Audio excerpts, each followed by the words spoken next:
বৃত্তাকার একটি জমির ব্যাসার্ধ 20% বাড়লে ক্ষেত্রফল কত শতাংশ বাড়বে? তাহলে এখানে আমরা প্রথমে মনে করি বৃত্তাকার জমির ব্যাসার্ধ সমান r মিটার। তাহলে ব্যাসার্ধ যদি r মিটার হয় তাহলে অতএব ক্ষেত্রফল, বৃত্তের ক্ষেত্রফলের সূত্র হচ্ছে পাই r স্কোয়ার, এত বর্গমিটার। এখন বলেছে 20% বাড়াবে ব্যাসার্ধ, তাহলে 20%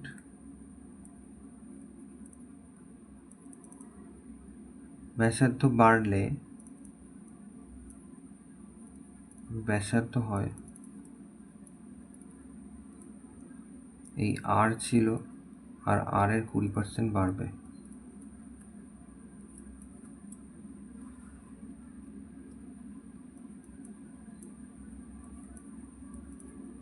কুড়ি পার্সেন্ট মানে 20 এর 100, তাহলে এখানে হবে 1/5, তার মানে r প্লাস r/5, তার মানে হচ্ছে 5r প্লাস r, 6r/5 এত মিটার। তাহলে এটা হলো, তাহলে অতএব এখন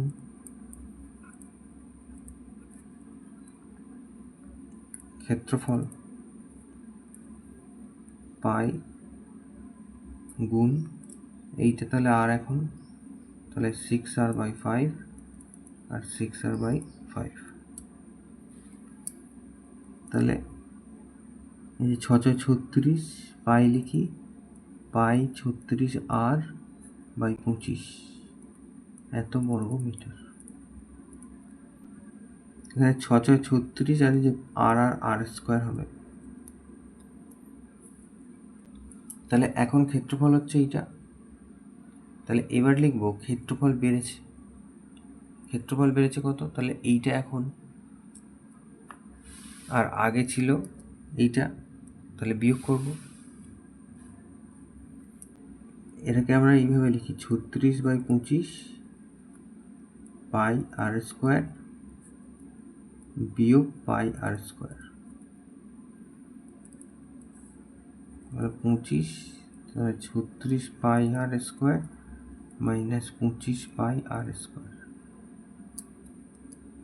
তার মানে পেলাম 25 আর এই যে 5 5 আর 6 11 পাই r স্কোয়ার এত বর্গমিটার।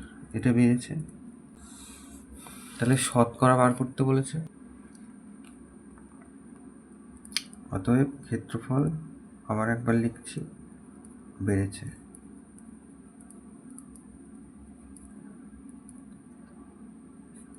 পাই r স্কোয়ার ছিল আর বেড়েছে হচ্ছে এইটা 11 পাই r স্কোয়ার/25, এটা বেড়েছে, এটাকে আমরা 100 দিয়ে গুণ করব।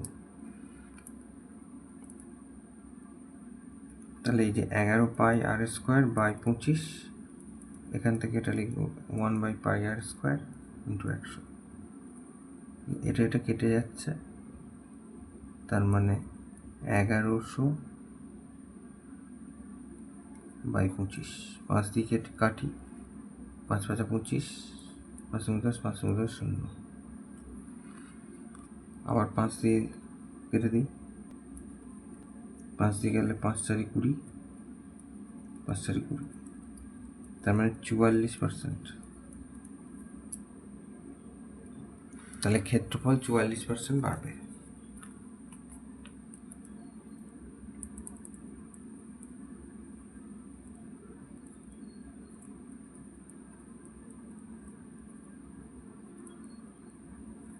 এটা উত্তর।